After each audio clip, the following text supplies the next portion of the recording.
Experts on the Wire is sponsored by BuzzSumo, where you can analyze what content performs best for any topic or competitor. I'm mentioning it here because I forgot to mention it during the interview at the beginning. Okay, let's get into today's show. This is the Digital Marketing Experts Podcast episode. No, why am I trying to sound like a radio announcer? Experts in the Wire, episode 76. Bill Slawski. Hey everyone, welcome to episode 76 of Experts on the Wire. Back in 2012, I was trying to take my SEO to the next level. I had learned all the standard stuff, the titles, the descriptions, content. I had a pretty good grasp on technical SEO, but I felt like there was so much more to know.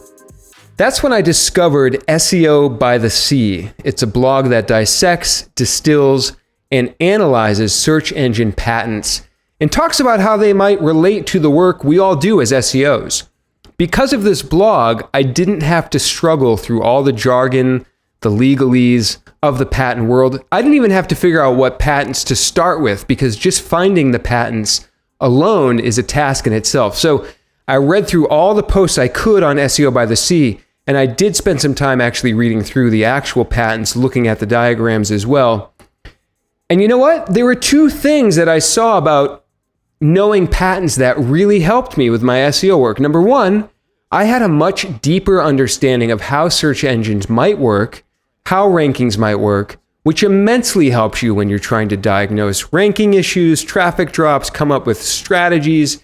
And number two, I can actually sound kind of intelligent when talking to my clients. It builds trust, it builds confidence when I can reference a patent in response to a question they might have. So, the heart of this week's episode is this. If I could boil SEO down to one thing and what it means to be an SEO, it would be seeking a curiosity and a desire to understand as much as possible about how search engines work and further the interaction of search engines and human beings in the real world. And that's why I wanted to welcome my guest, the writer at SEO by the Sea, Bill Slawski, onto the show to create an audio reference for you, anyone out there listening who wants to learn about the most important patents and how they relate to the SEO work that we do. Bill, welcome. How are you? Thank you. I'm doing good. It's early afternoon here in California. That's awesome. And it's a nice sunny day. You must be enjoying the nice sunny California weather. So, Bill, before we get into our chat about patents, I saw on your LinkedIn that you studied law, actually. So what similarities have you seen in the world of SEO and law? I didn't take any classes that involved patents. Interesting. But you do go through a lot of legal reasoning. And it's the same type of logical approach that you might take with the website. You know, which facts are important? Why are they important? How much of this information is true? What makes it true?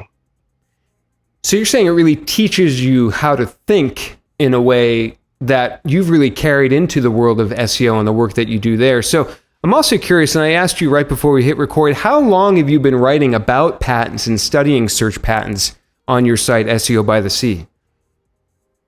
Right. It's been about a decade. Before I started writing there, I was an administrator at Creative Site Forums, and I wrote about some patents there too.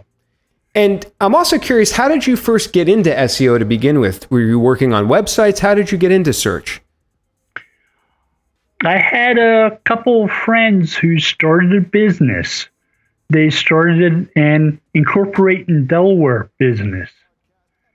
And one of them had been working as a service mechanic at a car dealership. And he decided he didn't like his job anymore. So we wanted to find something else. So I suggested the incorporation business. Mm-hmm. And he said, well, okay, that sounds good. We don't have a website, though. I said, I can buy one of those Learn HTML in 2 weeks books and put one together. He said, okay. So I bought one. It was about the ugliest website I think I've ever seen, but it worked. And this was like early 2000s about? This was mid-1990s. Oh, wow. Okay. So very early in the world of the World Wide Web. Right. His sister worked for Digital Equipment Corp. You may recognize them. They're the inventors of AltaVista. Oh, okay. AltaVista.digital.com. So she sent him and I an email saying, hey, you guys might like this. We just started a new website called AltaVista. And we looked it up, said, yeah, we need to figure out how to get into this. And so it had an extended FAQ. It said things like your keywords tag can have up to 2,024 characters in it. That's a which is lot. a lot. Yeah. But once we got in that, and then Google came along, it was impossible not to try to get into Google too. Right. And so how did you get interested in patents and relating to search engines? Was that sort of because of the work you were doing in law that you were sort of already in that world, or was this a totally separate thing? And how did that come about for you? I knew that geography was an important ranking signal for the website I was working on, the incorporation business, because they were located in Delaware. So people would search using the word or phrase Delaware incorporation, incorporate in Delaware. So I said, okay, if there's a patent that says something about geographic signals, I want to see it. And was this just on your mind because you had sort of been in that world already? Like, it would never have occurred to me to look for a patent because I'm sort of coming from the layman's world of just websites, and that's how I got into search. But is that how this occurred to you? Because you had you looked at patents in other related like fields and industries? No, not really. But, the idea of looking at patents as a business analysis device made sense. Yeah, very keen of you to do that. And so when you're writing your posts about patents and studying them from sort of beginning to end, walk us through, because I want to get to actually talking about the patents, but real quickly, tell us, how long does this take you to kind of read, analyze, and summarize a typical patent? Okay, I wrote one this morning. It was a patent from Google on entity resolution. Paul Hare from Google told us that SMX East 2016 that Google now looks for entities in queries. So when you look at this patent, it explains how Google might try to better understand entities that it sees in a query. So that might be if somebody searches for something like it has the name of a movie in it. So I was just Googling earlier today the movie Sideways. It's one of my favorite movies. So maybe somebody is typing actors in the movie Sideways. Would it be pulling out Sideways as an entity of relating to a movie? Okay, if somebody uses the word Newcastle in a query, they could be talking about players from a Newcastle limited team. They could be talking about people drinking Newcastle ale. They could be talking about people from the town of Newcastle. Yeah, there's actually a Newcastle, New Hampshire. It's a little island off of Seacoast, New Hampshire. Right. So being able to understand the context. Right. Okay. When I read this, I was impressed by the number of citations that somebody from Google had submitted to the patent office that it got included in the patent. I said, if I'm going to write about this, I'm going to find all these things that are mentioned by the patent applicant and find links to them. So these are basically citations of other patents or other documents about search engines that are linked by Paul? Papers that talk about how somebody might understand entities better. I see. So Paul is referencing those in this patent. Well, Paul didn't write this patent. Okay. Oh, he just talked about it at SMX. Yep. Right. I mention it because it's now the state of being of search at Google. Mm-hmm. It's a common practice. And so I definitely want to chat more in depth about this patent and all the others. To circle back to the original thing that I was leading at there is, how long did that take you to kind of read, study, and do your write-up on that? Okay, I ran into that 2 weeks ago. I saved a copy of it to a text file so that I could edit it. And I didn't touch it again till this morning. Mm-hmm. And then you publish it later today. So maybe this is a 4-hour process, an 8-hour process? It can vary significantly depending on what I read about. I found one that I thought was the patent behind Hummingbird. Mm-hmm. It took me about a month to edit that. Oh, wow. To the point where I was happy. So there's some perspective. So the first one you mentioned is a matter of hours, and then the other one, the Hummingbird one's a matter of a month. So it can really vary from there. Before we get into some of the patents I want to talk about, and I'm going to tell you, the listener out there, how we're going to talk through these. Am I correct to say that just because a patent exists, it doesn't mean it's being used or we're going to see the effects of that patent? Is that right? Right. It does mean that Google found enough interest in the process behind it to investigate it, do more research, work on it, write something up worth protecting. Right. And so I say that to the listener because it's important as we talk through these to know that some of these, like we know PageRank is obviously being used, but a lot of these, Google has the patent, but it doesn't mean that they're actually an active ranking factor or something that's going to affect the SEO work that you're doing. So it's just good to keep in mind that sort of relative importance of them.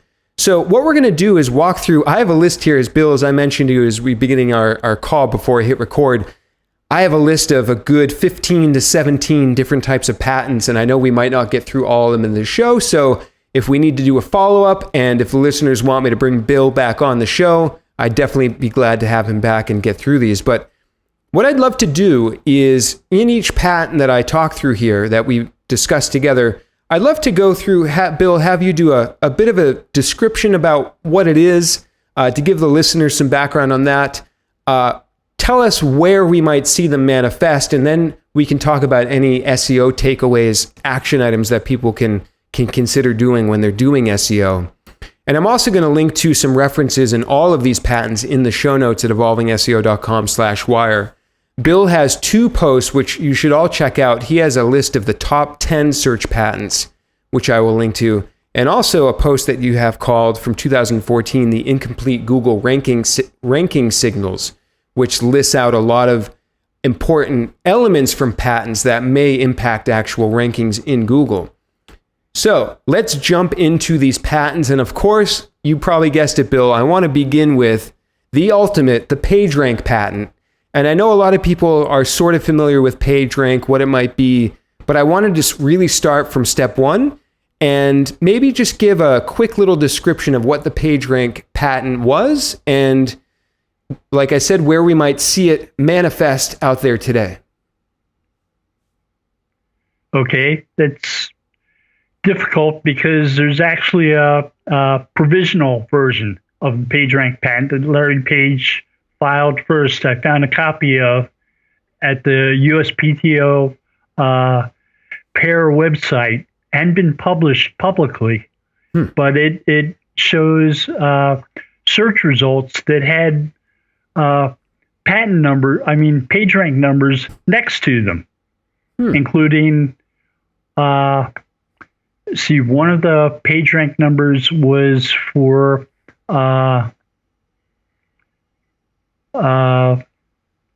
university classes, and the PageRank mat was 704, and it was University of Chicago was the page.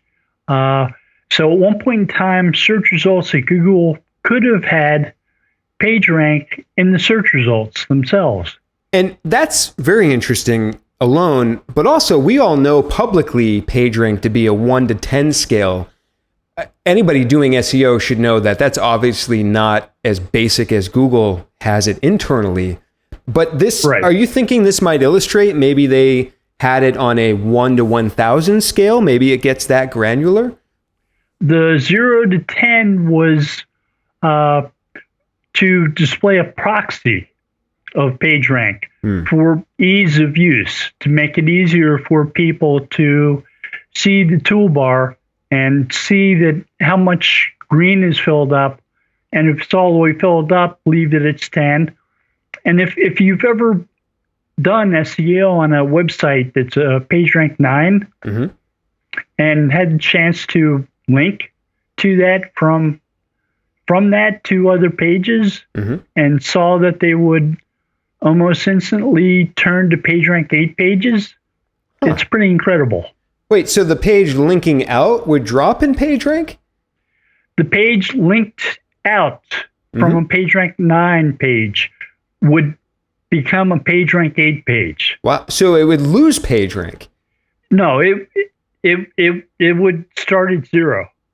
Oh, very interesting. And so that was something we used to see when they had the toolbar. Is that correct? That's correct. And right. that was something I experienced when I worked on one site that was a PageRank 9 site and had the chance to create pages from it and links to those pages. And it's having that much PageRank makes things easier. I would imagine so. So you mentioned there's this provisionary patent. And to my understanding, that means a patent that preceded the actual real patent that we're all familiar with. Take us to the real patent now and give a real quick definition for anybody that hasn't quite heard it before, what exactly PageRank is. Okay, PageRank is based upon a concept that was a library science concept. It has to do with academic citations. People write papers that include footnotes of papers that support the paper they've written. The better quality papers in those citations, the better quality paper you've written. So that's sort of the idea behind PageRank. The better the links pointed to your page, the better your page. And so would I be correct to kind of, in my mind, break down the value of a link by the PageRank, which is sort of a qualitative score, and then just the fact that there's a link at all? Do you think Google kind of breaks links into separate qualitative like metrics and ways that it looks at links? Right. So it's a query independent ranking signal. It doesn't matter what the query is. It's based upon the math, how important it thinks those linking pages are. Right. And there's assumptions behind that. One of them is that good pages tend to link to other good pages. Okay, so there was a variation in this from Yahoo. And some researchers at Yahoo came up with something called TrustRank. And TrustRank, they said, we're going to find high quality pages, and high quality pages tend to only link to high quality pages, trusted pages. So we'll create a link of these high quality pages, and anything that isn't connected to the high quality pages, we might consider spam. Very interesting. So this is something Yahoo did. Is this something they have in place, or is it just a patent they have, or? It's something that Yahoo did, something that they got a patent for, something they wrote a paper on, and for a long time, people thought it was Google's, because Google got a trademark on the term trust rank to describe an approach that they might use for anti-phishing. Interesting. But Google also filed a patent on the same type of thing with a trusted set of seed sites. And so it's a lot like the Yahoo Trust Rank. There's a part of the USPTO website where you can look at the arguments made by the prosecuting attorney at the patent office and the applicants. And Google managed to talk the prosecuting attorney into accepting their version of the patent that was different from what Yahoo had come up with. Oh, interesting. Yeah. So to sort of tie a bow on the PageRank part, and then I want to move on to the next patent, bringing this sort of into the real world of SEO today, I think my general question would be, in your opinion, I guess in two parts. One, do links still matter? And then two, to what degree or how should SEOs today be thinking about links in context of the SEO that they're doing? Okay, so links do continue to matter. They are a query-independent ranking signal. They're one of many that may influence the ranking of pages. And when you say query independent, just for any listeners out there that might not be familiar with that term, can you just break that down quickly? Sure. Query dependent ranking signal is one where it matters what the query used is. I see. So if somebody types men's shoes, they're going to rank documents that are relevant to that term. But you're saying the link, the page rank, is a qualitative based on the page that's carrying that page rank? There's something called phrase-based indexing. And the way that works is Google might look for all the co-occurring phrases that appear on pages that rank highly for a certain term. Oh, interesting. And it might boost the ranks of those pages if certain terms appear in those pages. So it's sort of a query-dependent ranking signal. Right. Because it matters the fact that those pages rank highly for that term. Now, just to wrap up this part, and then we're going to get on to the second one, and this might be more of a philosophical approach to SEO, what is your take on the idea in general of link building, that is like proactively seeking to gain links from other websites?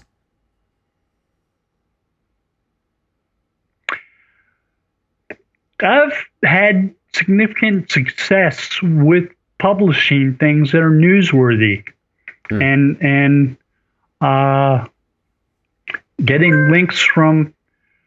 See, I found out in 2011 that Google purchased 1,000 patents from IBM. Oh. I was peeking through the USPTO's patent assignment database and said, wow, that's a lot of patents. Nobody's talked about this. I should look through them and write something about it. So I did. And a few hours later, I was getting quoted by the New York Times, the Wall Street Journal, Bloomberg News, a few hundred other newspapers. Yes. And my pages grew in PageRank from like homepage was a 5, it grew to a 7. A lot of pages that were 5s changed to 6. Mm-hmm. It made a big difference. And yeah, I'll just dissect for the listeners out there. I think what you did that was successful is you found information that was out there about popular topics, big brands, big companies, and you found them, you wrote about them, and you got them covered, and you talked about them in the way that you got coverage from them. So anybody listening out there, you can do searches in Google, in URL.pdf, in URL.doc to uncover these documents that might be around your industry. And I wanted to kind of give that tip to the listeners for dissecting maybe what worked for you there. Bringing it to number 2, the second patent I wanted to ask you about, I believe it's called the historical data patent. And I believe you mentioned in your article about this particular one that it may have gone into the freshness algorithm. So can you kind of describe what this patent is all about? Sure. This one is called something like information retrieval through historic data. Yes. It came out in March of 2005. I may be wrong. Yeah, and I'll link to all these in the show notes so the listeners can go check out the exact dates and see the exact patents and your write-up on them. But go ahead. But the search engineers who wrote it, it's like an all-star cast. It's like Matt Cutts, Monica Hensinger, Jeff Dean, some people who are well-known at Google. Mm-hmm.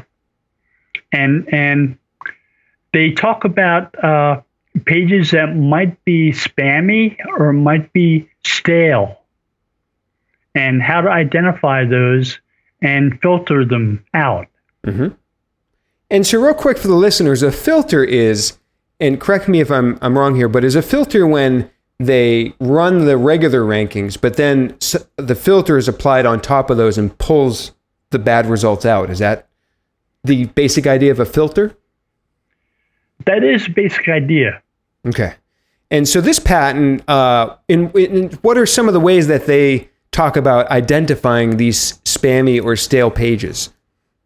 Okay, one thing it mentioned, which I don't think the people at Google liked too much, when GoDaddy started promoting it, was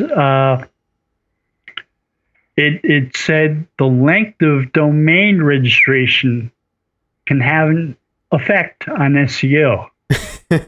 So GoDaddy was telling people, the longer you register your domain, the more Google likes your pages from an SEO stance. So GoDaddy, I didn't know GoDaddy was responsible for starting that myth. Yeah. So Matt Cutts published something on his website that said, not true. We may have a patent, it may say that, but we're not using it. Right. And so to break the two things apart, one was spammy and one was stale. I'd love to talk about the stale part. I know in your article you mentioned this might have gone into the freshness update. So what's the importance from Google's point of view on fresh versus stale content? Okay, there's one of the patents that came out of the historic data through information retrieval is a sort of follow-up, was one called document inception date, where they talk about certain queries have a tendency to rank higher or lower based upon the average age of all the other queries in search results for those queries. So if you search for Windows and you search for Apple, mm-hmm. if the Windows results all happen to be 2 years old, and the Apple results all happen to be 1 year old, it's possible that Apple may have been doing more updates than Windows. I see. And so in the context of people running their own sites or creating content or maintaining websites, how should they be thinking about freshness? Is this a matter of going back to old content and updating it, or keeping their homepage updated? What are some things the listeners can think about doing in relation to fresh content? Okay, site owners are the subject matter experts of their industry. So they should have a sense of what they should really be talking about when they're talking about their industry. If something's new in their industry and they don't have anything about that new thing on their site, they should update it.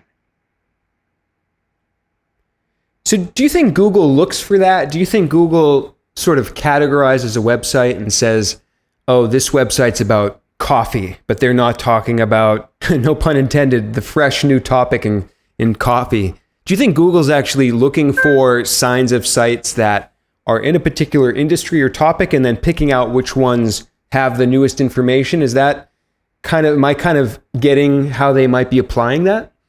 That's not the only ranking signal, especially for organic search. Mm-hmm. Freshness is more likely a ranking signal for news results. I see. Okay. Because people want fresh news.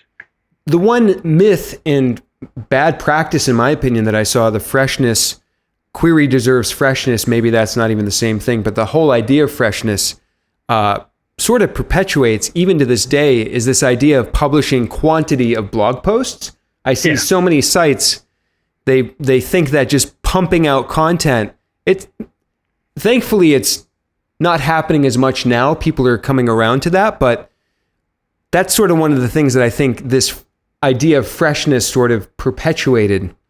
And but you're saying it's not that at all. It's really about updating the content you already have to a large extent.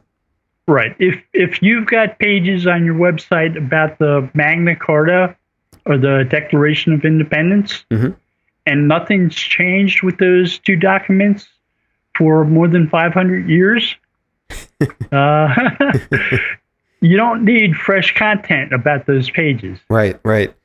But it's like I wrote an article that was the ultimate list of rank checkers, SEO tools. That's something I need to update because the tools are always changing. They're always changing their prices. Tools come and go, right? So that sounds like a great application to make sure I'm updating content. Yeah. Awesome. So let's move to the third patent. The Reasonable Surfer patent is the one I've chosen out here. And so talk us through this. What is this exactly? I know there's one version of it from 2010 that you wrote about, and then a 2016 update. So I thought it must be very relevant. So describe what the Reasonable Surfer patent is. Okay. One of the authors is Jeff Dean, who tends to write a lot about crawling web pages at Google. Mm-hmm. And he said in that patent, I tend to personalize these by knowing something about the people who write them. Mm-hmm. He said that the amount of value, the amount of weight that a link might pass along is based upon what that link looks like, what font it's in, what color it is, how different it is to the rest of the text around it, whether it's in the body of a page or if it's in the footer or header. The later version said it emphasized more what the likelihood was that a link might be important by how it appears upon page. And it included some stuff about anchor text that the first version didn't. So is this sort of the summation of this one, is to say not all links are created equal? That's what I would call it, yeah. And so how do you think Google is applying this today? They're essentially choosing to ignore footer links and ignore blog roll links in terms of how much value they pass. Is that sort of how they might be applying this? Right. When they say don't worry about link sculpting, they mean your link to terms of service on your page really isn't going to grab that much page rank. Right. So you don't need to go and no follow those or like block them or. That makes sense. I mean, logically it makes sense. And so for the listeners out there, and this is a question I get all the time from clients, just somebody the other day, he emailed me and he said, hey, I figured out a way to create a Weebly subdomain with a profile on it with a link that's a followed link. Does it pass value? And I'm sure you know what I said to this client, but what would you say to that, Bill?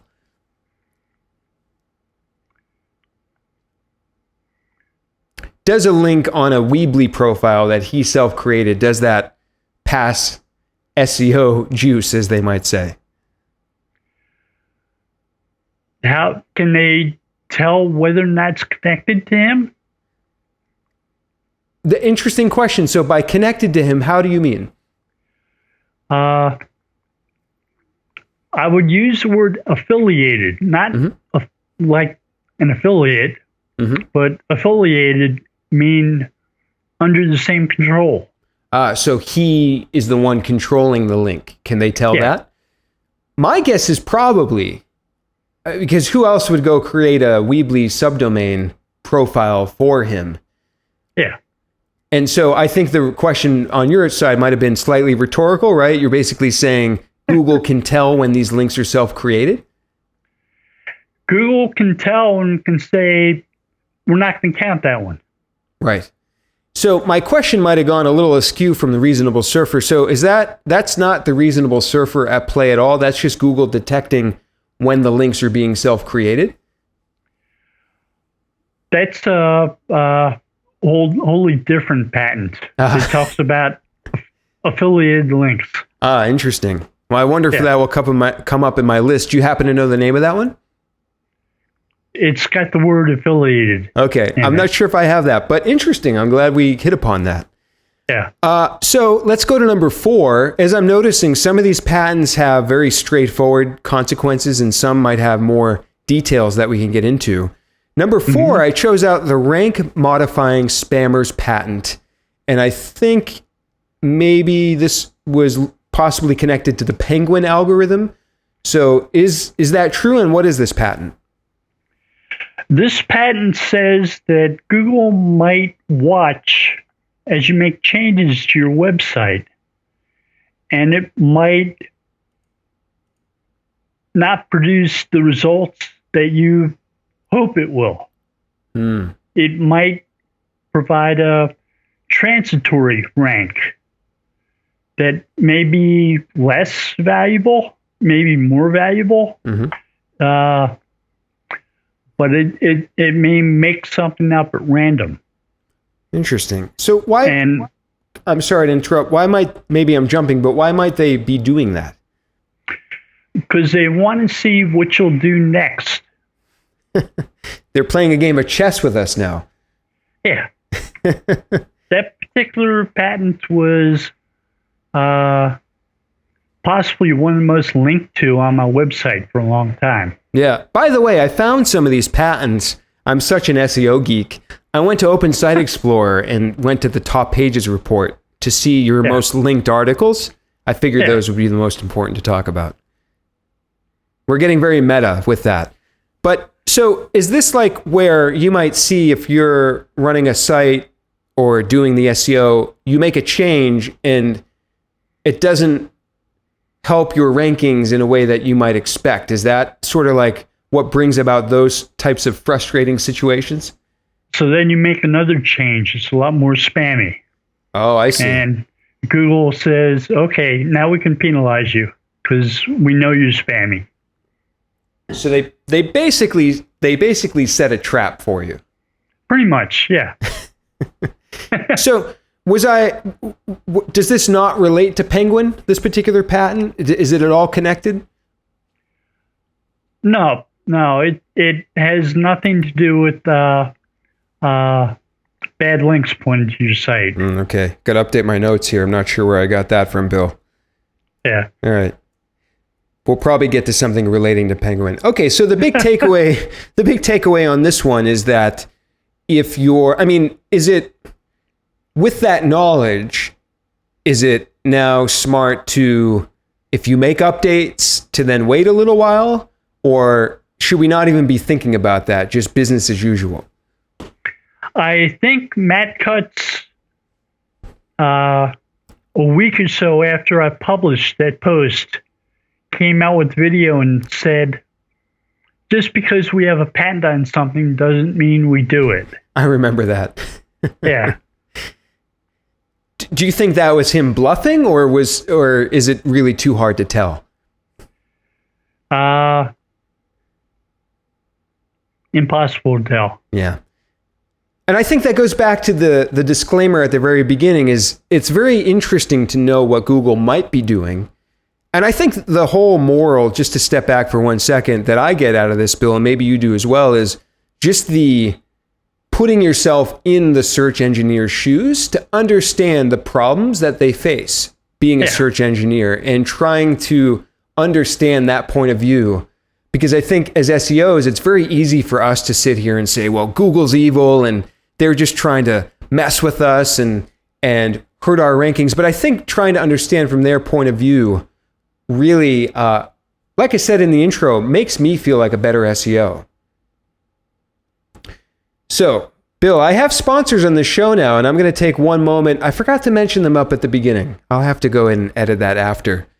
But we are very lucky here to have had BuzzSumo reach out to me and offer to be a sponsor of this podcast. So I'm going to take just a quick second, tell you very quickly about BuzzSumo. Bill, I'm sure you're familiar with this tool, yeah? BuzzSumo? Yeah. So I've been loving it, like quite transparently. I'd used the tool on and off quite a lot before they were a sponsor, but now that they're a sponsor, I'm making sure to just investigate and experiment with every feature they have. And one of the ones I've been using a lot lately is actually just for research, and specifically in the scenario of preparing for this interview for this show. So I mentioned using Open Site Explorer to say, show me the most linked to content. Well, Bill, I wanted to know your most shared content. And I can do it now up to 5 years in the past. So I could see in the last 5 years what's your most shared content, but I could also drill in and say, well, what are the patents that people have shared the most in the last week or the last month or the last 6 months? And so that's what's helped me dig up a lot of the patents that we talked about at the beginning of this episode. And I've also been using BuzzSumo with clients to give them a tool to figure out what content they should be sharing in social media. And that's worked out really well. Also, huge time saver for clients because quite often they don't know what they should share in Facebook or on Twitter or on LinkedIn. And with BuzzSumo, you can quickly go, you can type in your topic, you can set the date ranges, you can run all your filters and find content to share. So the lovely folks at BuzzSumo have given me a discount code for 30% off 3 months, which is like a $75 savings off of BuzzSumo. The code is Dan Shure, DANSHURE. You just plug that in at the checkout at buzzsumo.com and you'll get 30% off 3 months. All right, Bill, we're making good progress here. Yeah. Let's go through a few more of these. Quite frankly, secretly, Bill, I really just wanted to do a follow-up with you at some point. So I'd love to go through a few more of these. I had a few other questions semi-related to the patents, and then we'll wrap things up for today's interview. But the fifth one on my list was this, I don't know if it's a specific patent, but it's this idea of hubs and authorities. I pulled it from your rankings article. What is this concept of hubs and authorities? And I have a link here from cornell.edu, and describe to us what this is. Okay. At Stanford University, when Brennan Page were working in a garage, working on PageRank, there was a guy named John Kleinberg a few blocks away who was working in a garage building a ranking program for a search engine known as Hubs and Authorities. And it said that some pages are authorities that people point to or link to on certain topics. And some pages are places where people go to find links to a specific topic. So you have two different types of pages on the web, hubs and authorities. Was this at all related to PageRank or the idea of linkings being a ranking factor? It was a link analysis approach. It wasn't related to PageRank. It was sort of coincidental that it was happening at Stanford at the same time that Brin and Page were working on PageRank. Interesting.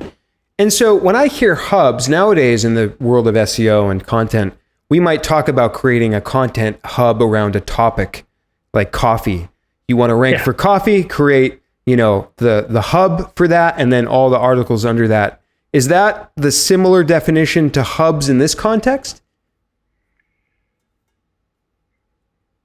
Or am I semantically relating them, but they're really two totally separate things? It's a very similar idea. And so that might be one way today we can leverage this idea. So are search engines are they looking for a hub and then authorities? Are they looking for webmasters and site owners to create these hubs and authorities? So in other words, do they rank hubs in preference to just standalone pieces of content, do you think? When you search for attorneys, what are the types of results that you get in Google?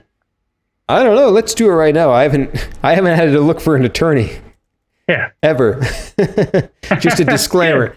But let's see. So I'll tell you and the listeners exactly what I see here.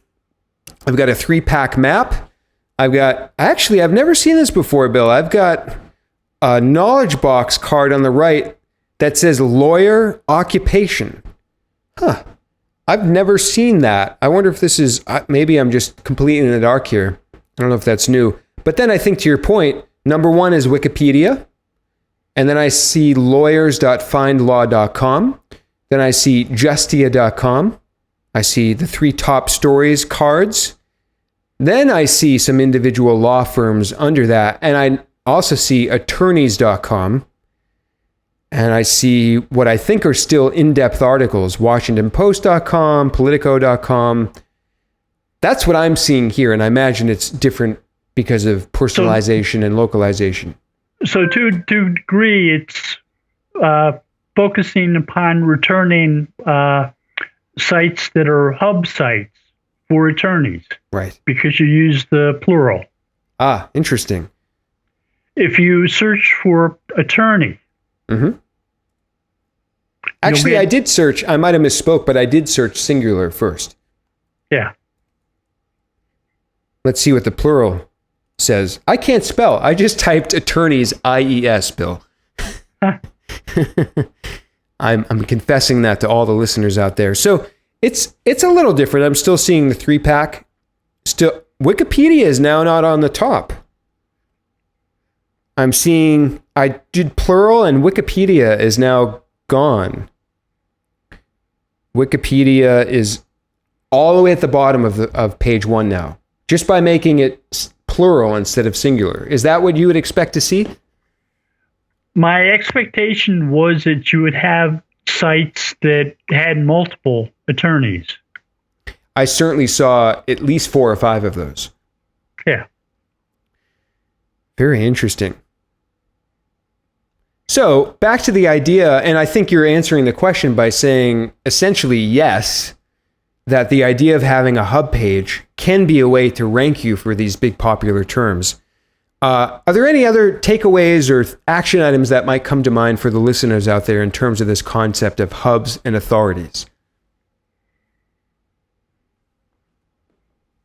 I think, I know I'm putting you on the spot a little bit with some of these questions. One thing that comes to mind for me is I've sometimes had success ranking content by saying, and you see this all the time now, the top 10 piano apps. And all you're doing is curating the top 10 piano apps and putting that, I mean, my list of the top rank checkers. Is that a hub as well, right? I'm essentially creating an index of these apps or pieces of software. Google's rewarding me and ranking for that, but I'm just linking out to everyone. You're providing content on a subject that people are interested in seeing. Yes. Yeah. And I think there's a lot of value in the curation too. The sixth one I want to talk about is this concept of reachability. And I feel like this is a really important one. So break down what reachability is. And I've got the link to the patent here, which, by the way, I will put in the show notes again. But Bill, what is reachability? Okay, if you have a web page, someone visits the web page and follows a link on that web page to other pages linked to on that page, how much time do they spend at the links that you included on the page? The more time that they might spend on links included on your page, the higher the reachability score for that page. The first question that comes to mind is, how could Google tell that? So you're saying they might be on my website, evolvingseo.com. I link to SEO by the Sea. Google's looking at how long they spend on your site? You might search in Google for SEO by the Sea. And the amount of time that it takes you to click on the homepage of SEO by the Sea and then return to Google search. So do they need... Gives it a sense of duration. Navneet Panda just published a patent that says that in December. Yes. So they need this to happen. They need people to click from Google. That's the only way they know how long they've gone to the other site and then come back, right? They're not tracking this between two non-Google sites. Is that right? It's possible they may use data from Chrome. Interesting. In the patent, do they specifically say that this comes from Google, or are they more general with it? They're more general with it. Interesting. So where's the continued description of what this is? Is there anything beyond that? So essentially, why would they be tracking how long it takes you to go to SEO by the Sea and then come back? What's their goal with doing that? It's signal quality. The amount of time that the duration that you might spend at a site after choosing to visit it may indicate how high quality that site is. So us SEOs come up with all kinds of crazy terms for these. There's some terms that come to mind. Pogo sticking, dwell time. Are those what this patent might describe? Panda did not use those terms. Okay. Are you familiar with those two? I know Rand talks about pogo sticking. I know what those are. I think that if you sat Rand and Navneet Panda down in a room and let them talk about SEO, they wouldn't understand each other. They talk different languages. Yeah. Yeah. So are some takeaways here these kind of classic user metric things that you hear about, optimizing for time on page, etc.? What are some takeaways that the listeners can be aware of to put into their SEO? So one that struck me when I first read that patent was how much time I spent choosing which things I would link to from my site and how high quality they were, and whether or not I would trust the site I'm linking to with my visitors. Oh, so you're actually looking at this of the quality of who you link out to. Yeah. Ah, I see. And so do you feel like if you link to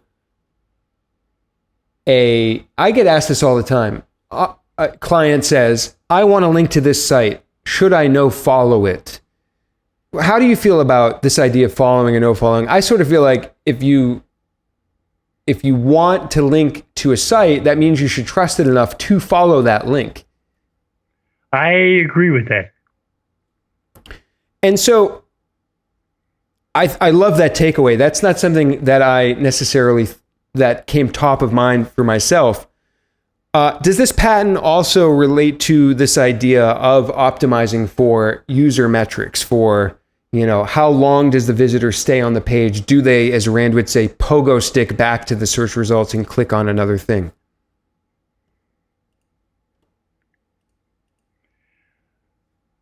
The idea is how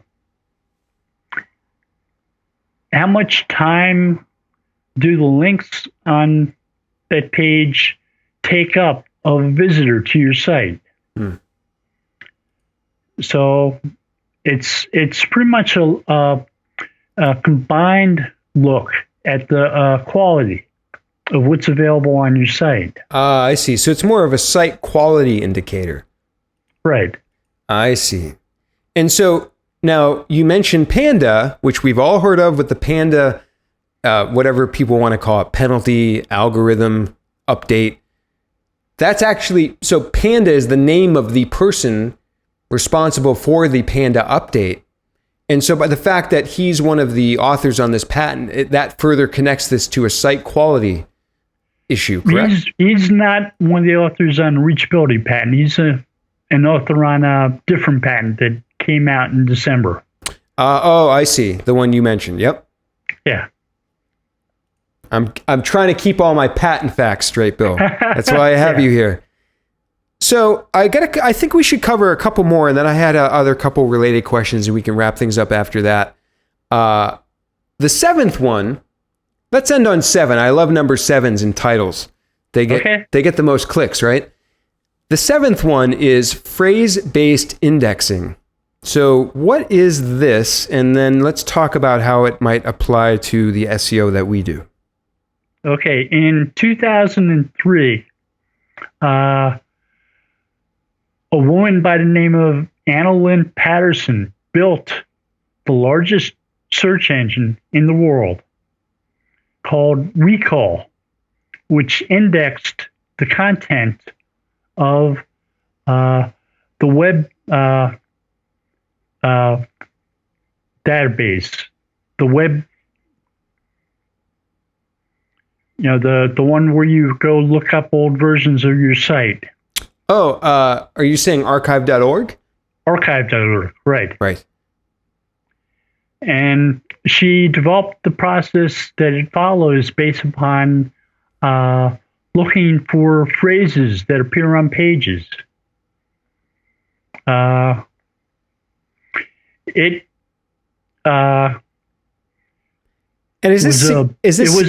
was a beta on internet.org and disappeared.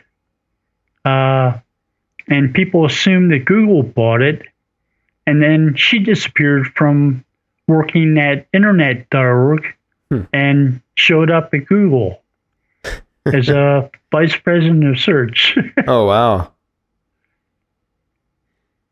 And is the significance of this that, so when I hear phrase-based indexing, to me, I'm thinking that's like status quo of search engines now, but was it significant because it was an innovative thing at that time? In 2003, 2004, yeah. Okay. Very much. And so, basic idea of, it's still innovative.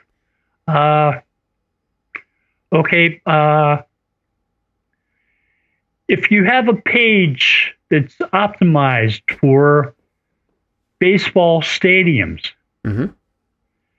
look at the top 10 ranking pages for baseball stadiums for all the phrases that co-occur on those pages. You'll see terms like pitcher's mound, left field, first base, concession stands, so on. Those phrases, and they have to be phrases, they have to be meaningful in their own right. They co-occur on those pages. They predict the appearance of a phrase like baseball stadiums. Right. So, in order to do this, are they using existing rankings that they have, and then sort of like it's this circular process where then they're taking that and bringing it back in to refine the algorithm even more? It's a query-based indexing system, yeah. Mm-hmm. So one thing that jumps out at me is, does it make sense to, if you're writing an article on the topic of baseball stadiums, to make sure that you're covering all these different phrases that are likely to occur on a page talking about baseball stadiums? Is that sort of like a good approach to people creating content? I was working on a site that involved party favors. Mm-hmm. I wanted to rank a page for Hanukkah favors. I queried Hanukkah favors, looked at all the frequently co-occurring phrases that appeared on Hanukkah favors pages, and said, let me figure out how to put these on the page I'm indexing. I did, and it started ranking for stuff. Now, do you have a tool to figure out, because this isn't really keyword density, that's sort of like a dirty word at this point, but is there a tool to figure out what these co-occurring phrases are? I've used Excel.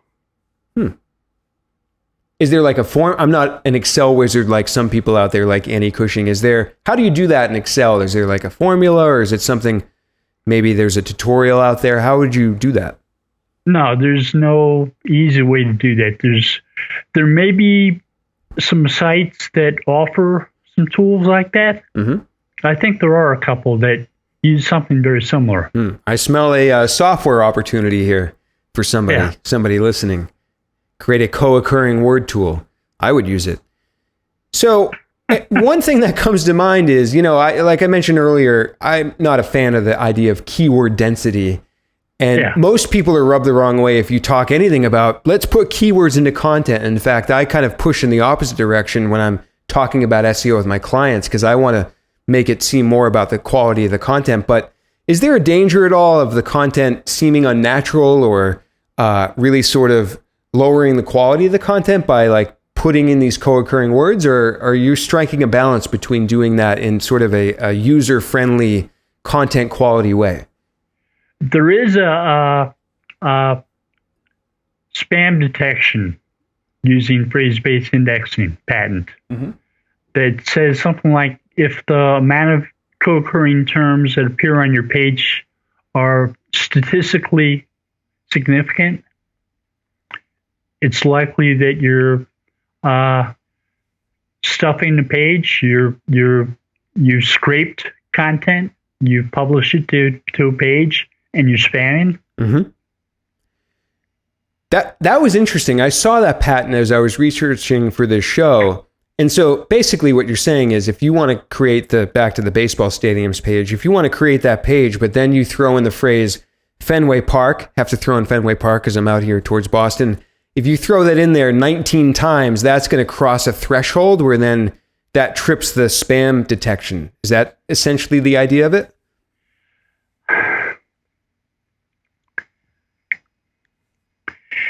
That would be statistically significant. Right. So yeah, it would say this page is spam. So basically, if you're going to put these co-occurring words into your content, make sure that you basically don't want to cross a threshold of being statistically significant. Right. Interesting. Well, this is all great stuff. I did have a couple little follow-up questions. So we got through a lot of these, Bill. I think if we do a follow-up interview, which I would love to do, like I mentioned, we can get to the rest of these. Just to tease the listeners, I'd love to talk about, on a follow-up, the Panda patent, RankBrain, Hummingbird, page speed. So there's a lot of good stuff that's going to be coming up, but lots of great stuff we covered in part one of search patents. Real quick, because we ended on the these co-occurring phrases. Can you tell the listeners what an n-gram is?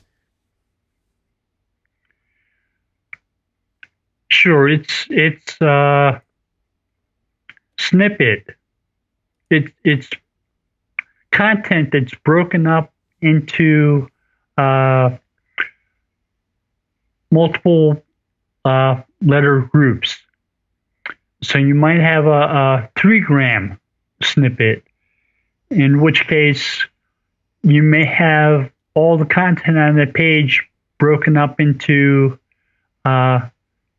3 letters. Mm-hmm. And Google may take that and compare it to other pages on the web. Mm. So right here in front of me, I have a sentence that says, "How do you feel about?" So they would take that and say, "How do you?" and then "Do you feel?" and then "You feel about," right? Is that right? They're breaking it into every sort of 3-word chunk. And now an n-gram is a very core thing to the idea of extracting text from content. Is that right?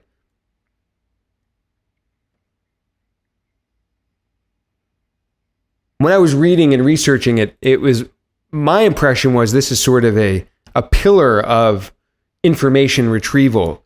So that's sort of why I want to bring it up to the listeners. Do you see mentions of n-grams a lot in the search patents that you look at?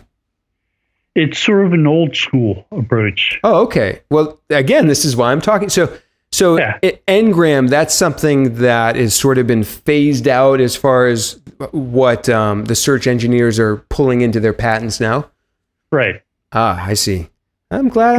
Like Google Translate was based on n-grams for a long time. Huh. And they've updated it since then. I see. And improved it tremendously. I see. Because I'm not going to lie, I went to Google, ironically, and I was looking for n-gram tools to see if I could run an n-gram analysis on my content. But I guess that's not really important anymore, it's more of a primitive thing. So awesome, Bill. What I wanted to do real quick is just ask a couple questions to get your take on sort of the SEO industry and the SEO kind of, industry was really the only word I had. I don't know why I was going to say another word there, but what I wanted to ask you, Bill, is how do you feel about the idea that, AJ Cohn wrote a great article lately talking about Google being less punitive? Like that's what Penguin was, right? Google was being punishing with spam, link spam especially. They were de-ranking websites, but now the approach seems to be that they're taking it more neutral. They're kind of claiming they're ignoring links. What's your take on this?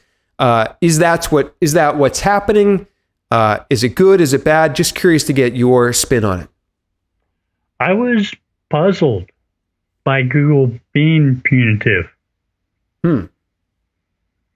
Because we knew that they were able to ignore links.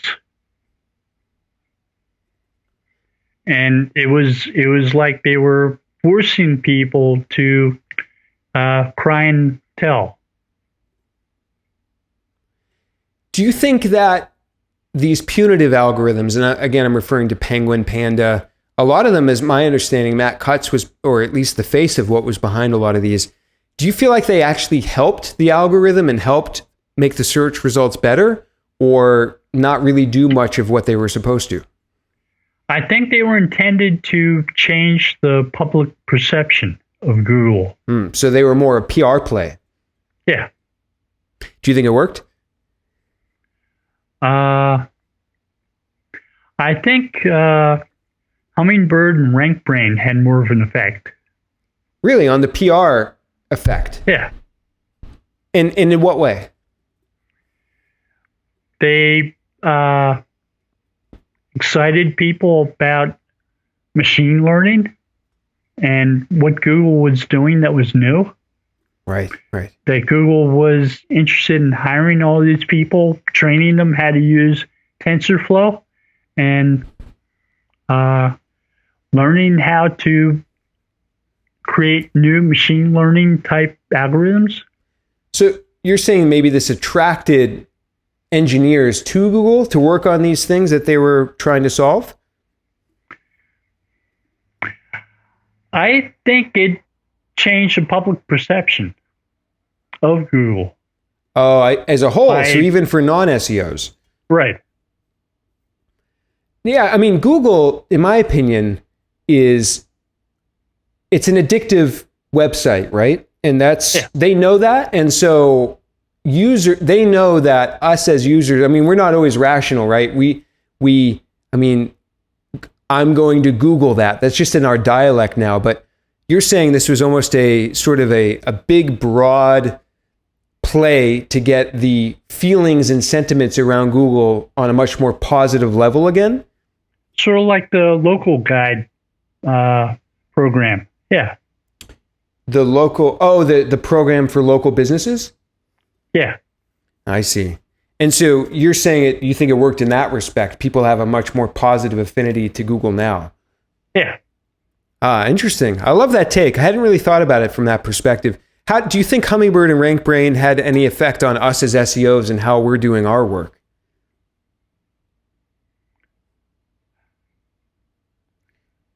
After those came out, you heard, I mean, people repeat these phrases almost mindlessly now. I'm sure you hear it all the time. Everyone's going around saying, we rank topics, not keywords. And like, there's just this rhetoric.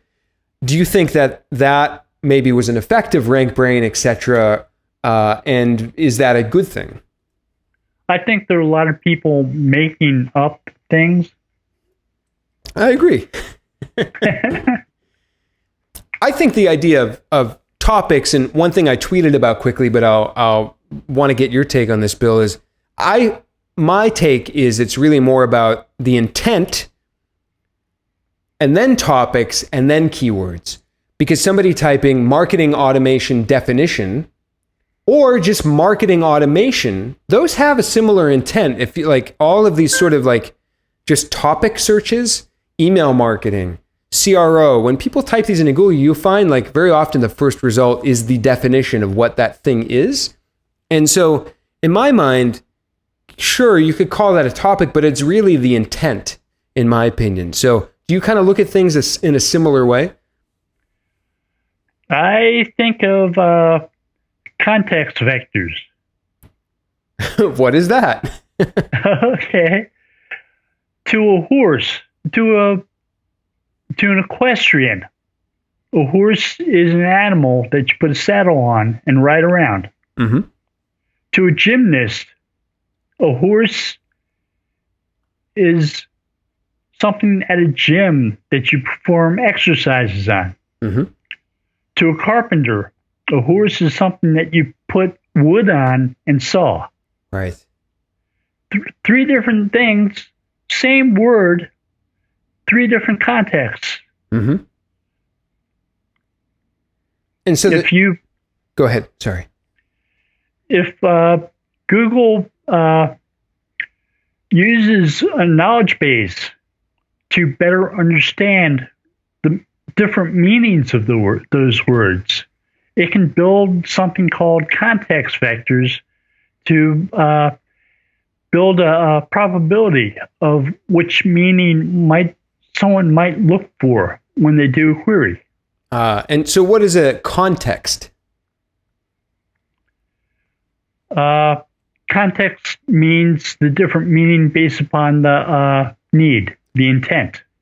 And so my guess is maybe they determine that by personalization, geolocation. So how are they placing the user in the context?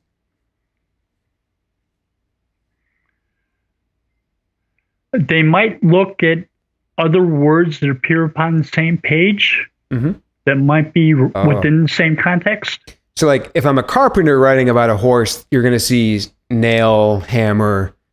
Right. I see. Interesting. And so that way they can determine, now I'm talking about the sawhorse, not a giddy up horse. Yeah. I see. Interesting stuff. One last quick question, then we're going to wrap things up for part one. I want to get your take on kind of the industry as a whole. Like it feels a little fragmented, and we've had people like Rand Fishkin, Danny Sullivan, and Matt McGee sort of all exit the stage, if you will, in terms of their, really being involved in SEO in the day-to-day. So it seems like with these people leaving, does that indicate anything to you? Where do you kind of see the industry as a whole? I think that may mean that some new opportunities might show up, some new soapboxes for people who didn't have them available before. So who's going to be the next Rand Fishkin, in other words?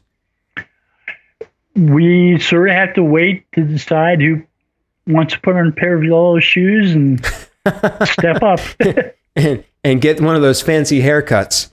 Yeah. But you're saying, so in terms of being and I hate the word thought leader, but in terms of being that person, sort of the face of the industry, now there's arguably really 3 gaping holes in those roles.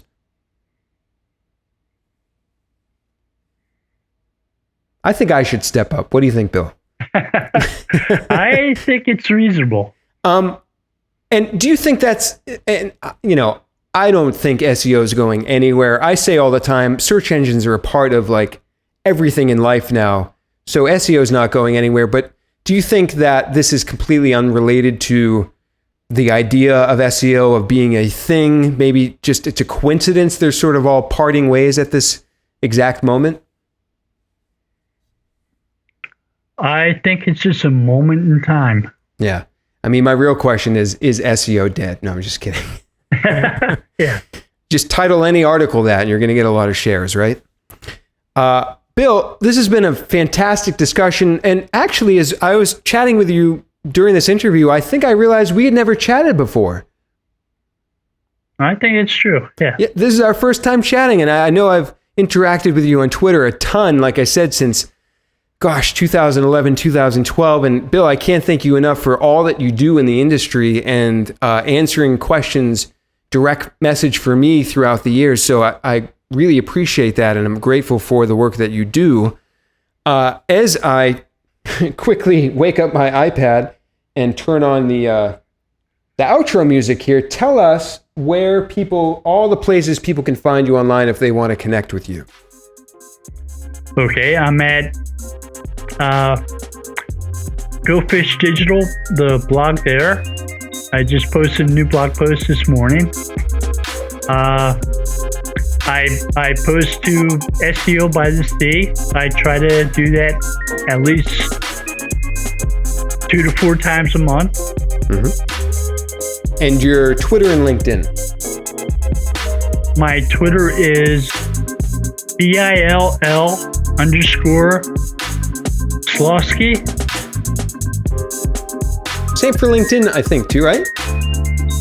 Just your name, linkedin.com/in/BIL Slawski. Yeah. I think. Awesome. So I encourage everyone to follow you, connect on LinkedIn, check out SEO by the Sea, Go Fish Digital. And Bill, I'm excited, and I hope you are too, that I'm, of course, going to be inviting you back now so we can go through some more patents. So maybe we'll do that in the next month or two. But okay. Everyone, thank you for tuning in to Experts in the Wire, and we will see you next time.